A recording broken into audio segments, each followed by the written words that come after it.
नमस्ते, मैं हूं निखिल और आप देख रहे हैं हमारी खास पेशकश आसान भाषा में। ज़्यादा दिन नहीं हुए जब खबर सामने आई कि सेबी भारतीय प्रतिभूति एवं विनिमय बोर्ड ने एक व्यक्ति अमित रमेश के ऊपर 10 लाख रुपए का जुर्माना लगाया। कारण ये कि उसने DHFL यानी दीवान हाउसिंग एंड फाइनेंस लिमिटेड के शेयर्स की इनसाइडर ट्रेडिंग की थी। हाल ही में सोनी लिव की वेब सीरीज स्कैम 1992 दी हर्षद मेहता स्टोरी में बहुत चर्चा में रही। इसमें शेयर मार्केट और बैंकिंग फ्रॉड के अलावा एक और छोटा सा सब प्लॉट था इनसाइडर ट्रेडिंग का। शेयर मार्केट से जुड़ी एक और चर्चित हॉलीवुड मूवी वॉल स्ट्रीट जो कि 1987 में आई थी, इसमें भी इनसाइडर ट्रेडिंग का जिक्र था। लेकिन ये इनसाइडर ट्रेडिंग होती क्या है और ये अनैतिक या अवैधानिक यानी गैर कानूनी क्यों मानी जाती है, आइए आसान भाषा में जानते हैं। इनसाइडर ट्रेडिंग के बारे में जानने से पहले आपको शेयर मार्केट को थोड़ा बहुत समझना होगा, क्योंकि इनसाइडर ट्रेडिंग नाम का क्राइम वही होता है। किसी कंपनी को अगर अपना विस्तार करने के लिए पैसे चाहिए होते हैं तो उसके पास उपलब्ध कई विकल्पों में से एक होता है अपनी हिस्सेदारी आम लोगों में बांट देना। इसके लिए कंपनी निकालती है IPO यानी इनिशियल पब्लिक ऑफरिंग। आप कंपनी को पैसे देकर ये IPO यानी कंपनी की हिस्सेदारी सीधे कंपनी से खरीद सकते हैं। एक बार अगर आपने IPO के माध्यम से किसी कंपनी के शेयर खरीद लिए तो ऐसा नहीं है कि आपको ताउम्र उस कंपनी के हिस्सेदार बने रहना है। आप IPO के माध्यम से खरीदे गए शेयर किसी को और कभी भी बेच सकते हैं। इसके अलावा जब कंपनी सीधे शेयर बेच रही थी तब आपको नहीं मिले या तब आपने नहीं लिए, लेकिन अब आप चाहते हैं तो आप किसी और से भी इन्हें खरीद सकते हैं और ये खरीद फरोख्त आप अनंत बार कर सकते हैं। गौर कीजिए कि IPO के अलावा एक बार भी आप कंपनी से सीधे शेयर नहीं खरीद रहे, न ही कंपनी को शेयर बेच रहे हैं। आप तो सेकेंड हैंड शेयर्स बेच रहे हैं और सेकेंड हैंड शेयर से खरीद रहे हैं। इसीलिए तो IPO की खरीद फरोख्त होगी जहां उसे प्राइमरी, और जहां पर इन सेकेंड हैंड शेयर्स की खरीद फरोख्त होगी उसे सेकेंडरी मार्केट कहा जाता है। तो जो रोज़ आप शेयर मार्केट की खबरें सुनते हैं, दरअसल वो एक सेकेंडरी मार्केट है। ये भी बता देते हैं कि शेयर मार्केट सेबी द्वारा रेगुलेटेड है, मतलब सेबी शेयर मार्केट की क्लास का मॉनिटर है, जैसे RBI बैंकिंग की और IRDA इंश्योरेंस की। अब एक बात ये भी समझने की है कि सेकेंड हैंड शेयर्स का मतलब ये नहीं होता कि वो कार, टीवी या फ्रिज की तरह सेकेंड हैंड हो जाने के बाद सस्ते बिकेंगे। शेयर्स एक पूंजी की तरह होते हैं, ठीक जैसे सोने के पुराने या नए फर्स्ट हैंड या सेकेंड हैंड होने से कोई फर्क नहीं पड़ता। वैसे ही शेयर्स का भी हिसाब किताब है। सोने की ही तरह शेयर्स के दाम में भी सिर्फ और सिर्फ डिमांड और सप्लाई के आधार पर घटना या बढ़ना होता है। मतलब अगर किसी कंपनी के शेयर्स की डिमांड ज़्यादा होगी तो सेकेंडरी मार्केट में उसके दाम बढ़ते चले जाएंगे, और अगर किसी कंपनी के शेयर्स की डिमांड कम होगी तो ऑफकोर्स उसके दाम कम होंगे। अब इन सेकेंडरी शेयर्स की कीमत घटेगी या बढ़ेगी किस आधार पर? सिंपल है, कंपनी के परफॉर्मेंस पर। अगर कंपनी खूब प्रॉफिट कमा रही है या उसने ऐसी कोई अद्भुत चीज़ का आविष्कार कर डाला है जिसकी भविष्य में खूब कीमत होने वाली है, तो कंपनी के शेयर्स की डिमांड बढ़ेगी। कोरोना महामारी के दौरान फार्मा के शेयर्स के साथ यही हुआ, क्योंकि टीके की खोज चल रही थी और सब जानते थे कि टीका जब भी आएगा उसकी मांग खूब होगी। और अगर कोई ऐसी कंपनी है जो घाटे में जा रही है या फिर उसका या उसके मालिकों का कोर्ट में कोई विवाद चल रहा है तो उसके शेयर्स की डिमांड कम होगी। ऑब्वियसली पछड़े में कोई हाथ नहीं डालना चाहता है, और यूं उसके शेयर्स के दाम भी सेकेंडरी मार्केट में घटते चले जाएंगे। अब ये जानिए कि शेयर मार्केट में किस तरह के खिलाड़ी होते हैं। अपने खरीद बिक्री के इसी स्ट्रक्चर के चलते ये सेकेंडरी मार्केट अपने आप में एक इन्वेस्टमेंट का जरिया बन जाता है, FD या गोल्ड की तरह ही। वैसे तो कहा जाता है कि शेयर मार्केट में दो तरह के इन्वेस्टर्स पाए जाते हैं। पहले जो मार्केट में पैसा लेकर आते हैं, दूसरे जो अनुभव लेकर आते हैं। पैसा लेकर आने वाले अनुभव लेकर जाते हैं और अनुभव लेकर आने वाले पैसा लेकर जाते हैं। लेकिन इन्वेस्टर्स के दो प्रकार कुछ अनौपचारिक हैं। औपचारिक रूप से बात करें तो शेयर मार्केट में पैसा लगाने वाले तीन तरह के ट्रेडर्स होते हैं। पहले होते हैं इन्वेस्टर्स, जो एक या कई अलग अलग कंपनी के शेयर्स में पैसे लगाकर लंबे समय तक उन शेयर्स को अपने पास रखे रहते हैं। इन्वेस्टर्स को बाजार के पल पल के उतार चढ़ाव से कोई फर्क नहीं पड़ता है। मार्केट चाहे चढ़े चाहे उतरे, वो धीरे धीरे अपनी इन्वेस्टमेंट बढ़ाते रहते हैं और कई कंपनियों के शेयर्स में पैसे लगाना जारी रखते हैं। 5, 10, 15 या ज़्यादा साल बीत जाने के बाद ये ज़रूरत के वक्त पैसे निकालते हैं। इस तरह की ट्रेडिंग दरअसल ट्रेडिंग नहीं, वेल्थ मैनेजमेंट कही जाती है, क्योंकि एक दिन इसी तरह का इन्वेस्टर बूंद बूंद करके अपना घड़ा भर लेता है। दूसरे हैं स्विंग ट्रेडर्स, जो कुछ दिनों या कुछ महीनों के लिए किसी कंपनी के शेयर्स खरीदते हैं और उम्मीद के हिसाब से फ़ायदा या उम्मीद के हिसाब से नुकसान होने पर अपने पैसे निकालते हैं। इन ट्रेडर्स का रिस्क बहुत ज़्यादा होता है, लेकिन रिटर्न भी उसी हिसाब से इन्हें मिलते हैं। और तीसरे नंबर पे आते हैं खतरों के खिलाड़ी, इंट्राडे ट्रेडर्स। इन तीसरे तरह के ट्रेडर्स को जुआरी भी कहा जा सकता है। ये सिर्फ एक दिन यानी इंट्राडे की ट्रेडिंग के हिसाब से पैसे कमाते हैं और एक ही दिन में लाखों के बारे न्यारे कर देते हैं। इंट्राडे ट्रेडिंग स्विंग ट्रेडिंग और इन्वेस्टिंग से इसीलिए अलग है क्योंकि इसमें सारा खेल मार्जिन का होता है। मार्जिन ट्रेडिंग, एक उदाहरण से समझिए इस मार्जिन के खेल को। माना कि हमारे पास 1 लाख रुपए हैं और नेगी इंटरनेशनल के पास एक शेयर का मूल्य 100 रुपये उन्होंने रखा हुआ है, तो ऑफ कोर्स आप 1 लाख रुपए में नेगी इंटरनेशनल के 1000 शेयर्स खरीद सकते हैं। स्विंग ट्रेडर्स और इन्वेस्टर्स ऐसा ही करते भी हैं, लेकिन इंट्राडे ट्रेडर के पास विकल्प होता है कि वो जहां से शेयर खरीद रहा है, माने जो उसका ब्रोकर है, वो उससे पूछे कि मेरे पास 1 लाख रुपए हैं, तुम मुझे नेगी इंटरनेशनल के कितने शेयर्स दे सकते हो। ब्रोकर उसे बताता है कि मैं तुम्हें 10,000 शेयर्स दे सकता हूं, लेकिन जैसे ही शेयर की कीमत 90 रुपये पर आएगी, तुम्हें इन शेयर्स को बेच देना होगा ताकि जो नुकसान हो वो तुम्हें हो, ना कि मुझे। साथ ही तुम्हें फायदा हो या नुकसान, तुम्हें आज के दिन की ट्रेडिंग खत्म होने से पहले अपने पूरे शेयर्स स्क्वायर ऑफ करने होंगे, क्योंकि अगले दिन का रिस्क मैं नहीं लेने वाला। स्क्वायर ऑफ बोले तो जितने शेयर खरीदे हैं उतने ही बेच देना, या फिर जितने शेयर्स आपने बेचे हैं उतने ही खरीद लेना। ये शब्द बेसबॉल से आया लगता है, जहां से बैक टू स्क्वायर वन का मुहावरा आया। मतलब ये कि पहले जैसी स्थिति में वापस आना। इस तरह इंट्राडे ट्रेडर्स ने उतने ही रुपए में 10,000 शेयर्स पा लिए जितने रुपए में अन्यथा सिर्फ 1000 शेयर्स आते। अब अगर शेयर्स का मूल्य 1 रुपये भी बढ़े तो उसे सीधे 10,000 रुपये का फायदा हो जाएगा, जबकि अन्य दो तरह के ट्रेडर्स यानी इन्वेस्टर और स्विंग ट्रेडर्स को सिर्फ 1000 रुपये का फायदा होगा। लेकिन सोचिए अगर शेयर का मूल्य 90 रुपये हो गया तो इंट्राडे ट्रेडर के सारे रुपए एक ही दिन में डूब गए, जबकि बाकी दो तरह के ट्रेडर्स को सिर्फ 10,000 रुपये का नुकसान हुआ। साथ ही ये भी हो सकता है कि बाकी दो तरह के ट्रेडर्स अगले दिन भी या उसके अगले दिन या जब भी नेगी इंटरनेशनल के शेयर बढ़ेंगे, अपने डूबे हुए ये 10,000 रुपये रिकवर कर ले जाएं, वसूल कर ले जाएं। जबकि इंट्राडे ट्रेडिंग करने वाले के पैसे गए तो गए, उसके लिए हर दिन नया दिन होता है। इसीलिए इंट्राडे ट्रेडिंग को कोई इन्वेस्टमेंट नहीं, एक जुआ की तरह माना जाता है, जिसमें किसी एक का फायदा दरअसल किसी दूसरे का नुकसान होता है, जिस तरह जुए का गेम भी होता है। जबकि इन्वेस्टमेंट या स्विंग ट्रेडिंग में हर कोई फायदे में रह सकता है बिना किसी दूसरे को नुकसान पहुंचाए, क्योंकि तब नेगी इंटरनेशनल कंपनी की प्रोग्रेस पर आपके शेयर्स की वैल्यू डिपेंड करेगी। इसीलिए ही तो हमने कहा था कि इन्वेस्टमेंट को ट्रेडिंग नहीं, वेल्थ मैनेजमेंट कहते हैं।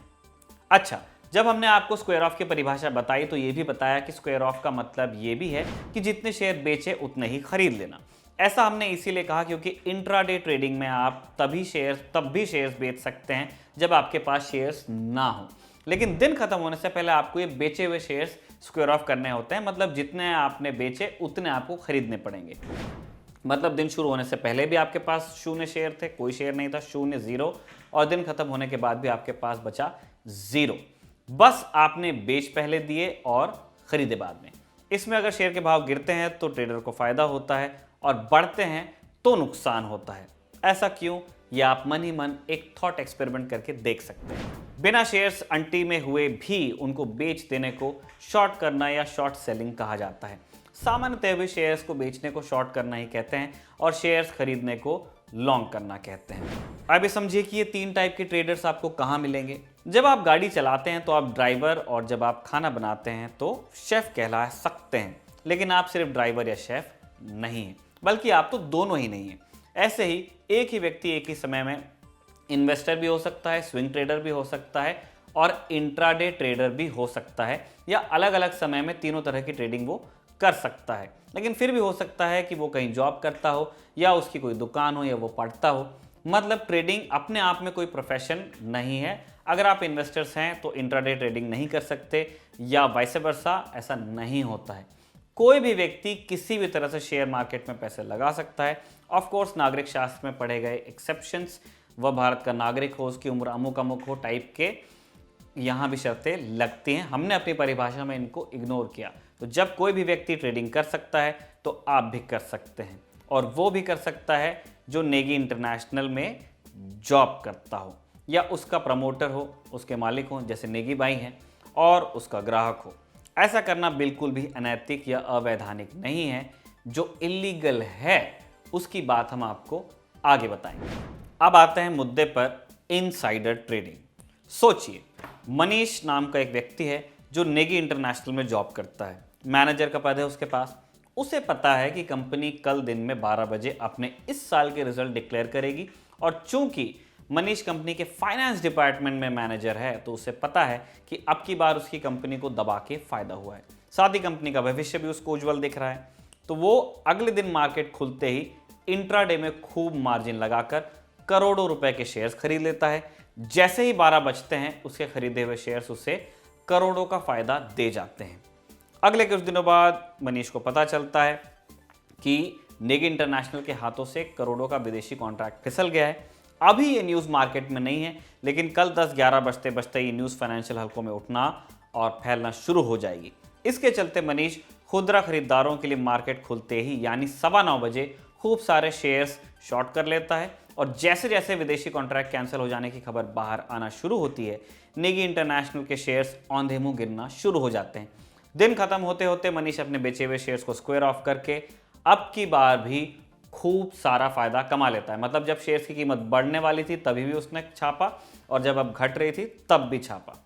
मनीष द्वारा की गई इन दोनों तरह की ट्रेडिंग को इनसाइड ट्रेडिंग का उदाहरण मानते हैं। हालांकि इनसाइड ट्रेडिंग इंट्राडे ही हो ये जरूरी नहीं, लेकिन फिर भी इसका सबसे हैवी इंपैक्ट, बड़ा और बुरा प्रभाव जो होता है वो इंट्राडे ट्रेडिंग पर ही पड़ता है, कई कारणों के चलते। जैसे अव्वल तो इंट्राडे ट्रेडिंग में खूब सारा मार्जिन होने के चलते हजारों के बदले लाखों और लाखों के बदले करोड़ों के बारे न्यारे किए जा सकते हैं। दूसरा, कैश मार्केट में बुरी खबर से फायदा उठाने का इंट्राडे ही एक मात्र विकल्प है, क्योंकि कैश मार्केट के शेयर्स आप एक ट्रेडिंग सेशन से ज्यादा शॉर्ट करके नहीं रख सकते। कैश मार्केट और डेरिवेटिव्स का एक अलग लंबा सेशन, लंबा लेक्चर या लंबा आसान भाषा में होगा जो दर्पण जी लिखेंगे, लेकिन फिलहाल के लिए इतना समझ लीजिए कि आप शेयर्स की खरीद फरोख्त को तो अगले दिन कैरी फॉरवर्ड कर सकते हैं, पर उसकी बिक्री को नहीं कर सकते। बेचे हुए शेयर्स उसी दिन आपको खरीदने पड़ते हैं, और यूं किसी बुरी खबर से फायदा एक ट्रेडिंग सेशन में ही उठाया जा सकता है। तीसरा कारण यह है कि इंट्राडे में ही एक का फायदा दूसरे का नुकसान है, यानी आप करोड़ों कमा रहे हैं तो निश्चित है कि कोई करोड़ों गवा रहा होगा। जबकि जैसा हमने पहले भी जाना कि स्विंग ट्रेडिंग या लॉन्ग टर्म इन्वेस्टमेंट में हर कोई फायदा उठा सकता है, क्योंकि तब शेयर्स के खुदरा खरीद फरोख्त से ज्यादा कंपनी की परफॉर्मेंस कंपनी के शेयर्स की कीमत निर्धारित करती है। चलिए अब उदाहरण के बाद इनसाइडर ट्रेडिंग की एक परिभाषा बनाने का भी प्रयास करते हैं। तो जिस किसी व्यक्ति या संस्था के पास किसी कंपनी से जुड़ी अनपब्लिश्ड प्राइस सेंसिटिव इंफॉर्मेशन यानी यूपीएसआई होती है, उसके द्वारा ट्रेडिंग किया जाना इनसाइडर ट्रेडिंग है। यूपीएसआई मतलब ऐसी जानकारी जो कंपनी के शेयर्स के दामों के लिए बहुत ज़्यादा संवेदनशील है, लेकिन अभी वो पब्लिश नहीं हुई है। पब्लिश नहीं हुई है का मतलब सेबी को रिपोर्ट नहीं हुई है या फिर मीडिया में नहीं आई है, यानी कुल मिलाकर वो जानकारी कुछ गिने चुने लोगों के पास है।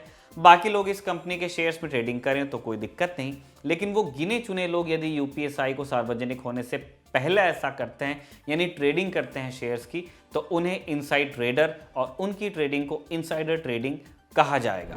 अब कोई प्रमोटर या ट्रेडर पकड़े जाने पर ऐसा कहे कि मेरे पास यूपीएसआई नहीं थी, तो इसी से बचने के लिए हर उस व्यक्ति की ट्रेडिंग को इनसाइडर ट्रेडिंग मान लिया जाएगा जिसके पास यूपीएसआई का एक्सेस हो, फिर चाहे उसने यूपीएसआई एक्सेस किया हो या नहीं। जैसे कंपनी के कर्मचारी, उसके प्रमोटर्स, कई दफा उस कंपनी से जुड़ी हुई अन्य कंपनियां और आर्थिक संस्थान जैसे जो कंपनी का ऑडिट करते हैं वगैरह। इनसाइडर ट्रेडिंग अनैतिक कैसे है, ये कैसे पता चलेगा? बुरी खबर हो या अच्छी खबर, एक दिन मार्केट में तो आनी ही है, तब बाकी लोग उसी हिसाब से पैसे लगाएंगे। तो किसी और को पहले पता लग जाए और वो प्रॉफिट कमा ले तो इसमें अब दिक्कत क्या है, ये सवाल किया जा सकता है। दिक्कत तब नहीं है जब आप या मैं ऐसा करते हैं, दिक्कत तब है जब आप रिसीविंग एंड में हो, यानी आपने और मैंने पैसे लगाए हो लेकिन हमारे पास यूपीएसआई का कोई स्रोत ना हो, तब आपको और मुझे हो जाएगा करोड़ों का नुकसान। क्योंकि जैसा आपको पता ही है, शॉर्ट टर्म यानी इंट्राडे ट्रेडिंग में एक का प्रॉफिट दूसरे का नुकसान होता है। तो आप ही जब नुकसान वाले साइड पर होते हैं तब आपको समझ में आता है कि ये अनैतिक या अवैधानिक क्यों है। बारिश होने पर फुटबॉल का गेम नहीं रोका जाता, लेकिन क्रिकेट रोक लिया जाता है। क्यों? क्योंकि फुटबॉल में दोनों ही टीम एक ही समय में एक ही चीज कर रही हैं, गोल या करना चाहती हैं। लेकिन क्रिकेट में जो बैटिंग कर रहा है उसके लिए पिच खराब हो जाती है, फील्डिंग करने वाली टीम को तो अनड्यू एडवांटेज मिल जाता है। तो यही अनड्यू एडवांटेज ट्रेडर्स को न मिले, इसीलिए इनसाइडर ट्रेडिंग न केवल अनैतिक है बल्कि अवैधानिक भी है, गैर कानूनी है। आपको याद है शेयर मार्केट की मॉनिटर सेबी, वो इस तरह की किसी भी ट्रेडिंग में बहुत गहरी नज़र रखती है। उसके पास इनसाइडर ट्रेडिंग का पता लगाने के लिए कई तरीके होते हैं। साथ ही जब किसी कंपनी के रिजल्ट्स आ रहे होते हैं तो उस कंपनी के प्रमोटर्स या वो कर्मचारी जिनके पास यूपीएसआई है, उनके लिए शेयर्स की ट्रेडिंग करना बैन होता है। जब किसी कंपनी का मर्जर या एक्विजिशन होता है तब भी इस तरह के प्रतिबंध लगाए जाते हैं। हर लिस्टेड कंपनी को न केवल अपने तिमाही रिजल्ट बल्कि कोई भी बड़ी खबर सेबी को बताना जरूरी होता है।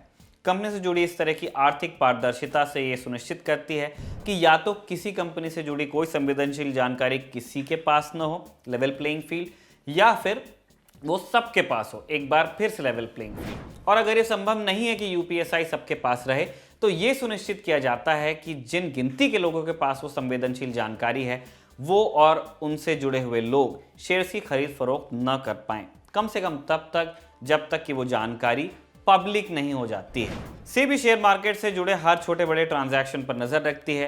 कुछ भी अलग सा पाया गया तो उसका पता लगना या लगाना मुश्किल नहीं होता है, क्योंकि अव्वल तो हर बड़े इन्वेस्टर, हर बड़े प्रमोटर को अपने शेयर्स डिक्लेयर करना जरूरी होता है।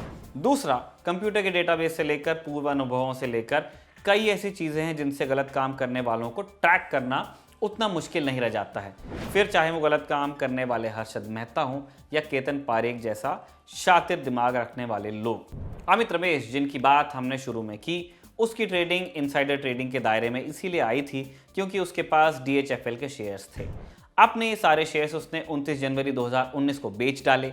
इसके बाद डीएचएफएल के घोटाले की स्टोरी मार्केट में आई और उन लोगों के करोड़ों डूब गए जिन्होंने डीएचएफएल के शेयर्स खरीदे थे। 25 जनवरी से 1 फरवरी के बीच डीएचएफएल के शेयर्स 209 रुपए से 111 रुपए पर आ गए थे, यानी आधे से भी कुछ ज्यादा। और 29 जनवरी 2019 को भी डीएचएफएल के शेयर्स 8% से ज्यादा गिरे थे। यो अमित ने अपने शेयर्स पहले ही बेच के अपना बहुत बड़ा नुकसान बचा लिया। अब आते हैं इस सवाल पर कि अमित की ट्रेडिंग को इनसाइडर ट्रेडिंग हमने क्यों कहा। वो इनसाइडर ट्रेडिंग इसीलिए कहलाई क्योंकि कोबरा पोस्ट ने डीएचएफएल के घपले की खबर को सार्वजनिक करने से पहले डीएचएफएल के प्रमोटर्स का पक्ष जानने के लिए कुछ सवाल पूछे थे। सवालों के ये सेट प्रमोटर्स के पास वाया अमित गए थे क्योंकि वो प्रमोटर्स का काफी करीबी था। यूं उसे पता था कि आगे के दिन डीएचएफएल के लिए बद से बदतर होने वाले हैं और यूं उसके द्वारा बेचे गए शेयर्स एक प्रोएक्टिव नहीं, रिएक्टिव एक्शन कहलाएंगे। वो क्रिया नहीं थी, प्रतिक्रिया थी। उसके पास उपलब्ध खबर के चलते थी, खबर जिसे निश्चित रूप से यूपीएसआई कहा जा सकता है। आपने वेब सीरीज में देखा होगा और अगर नहीं देखा तो हम बता देते हैं। हर्षद मेहता शेयर्स से प्रॉफिट कमाने के लिए एक डॉक्टर से संपर्क करता है। डॉक्टर दरअसल ट्रेड यूनियन का सदस्य होता है। हर्षद उससे कंपनियों की अंदरूनी खबरें निकालता है और फिर एडवांस में ही, यानी मार्केट में खबरें आने से पहले ही अपने ट्रेड निर्धारित करता है। ये इनसाइड ट्रेडिंग ठहरी। इसके बाद हर्षद इससे भी एक कदम आगे निकल जाता है। वो खबरें प्लांट करने लगता है, मतलब अब वो खबरों का प्यासा न होकर खबरों का स्रोत बन जाता है। कहना ना होगा कि इस तरह से भी शेयर मार्केट से पैसे कमाना इलीगल है। दरअसल लंबे समय तक इन्वेस्टेड रहने वालों को दबा के फायदा देने वाला शेयर मार्केट शॉर्ट टर्म में बहुत ही संवेदनशील है। हर छोटी खबर यहाँ पर बड़ा असर कर देती है। तभी तो टॉप 30 स्टॉक्स के ग्रुप को संवेदी सूचकांक यानी सेंसेक्स कहते हैं, सेंसिटिव इंडेक्स, और इसीलिए ही चीज़ें बहुत पारदर्शी रखी जाती हैं। रखे जाने की बहुत ज़रूरत होती है ताकि अगर कोई जुआ समझ के भी इसे खेले तो पासा एक तरफ से भारी ना हो। ये पूरी जानकारी, इतना डिटेल्ड एक्सप्लेनर लिखा है हमारे साथी दर्पण ने, और कैमरे के पीछे हैं इस दौरान हमारे दोस्त विभव। देखते रहिए दी ललन टॉप।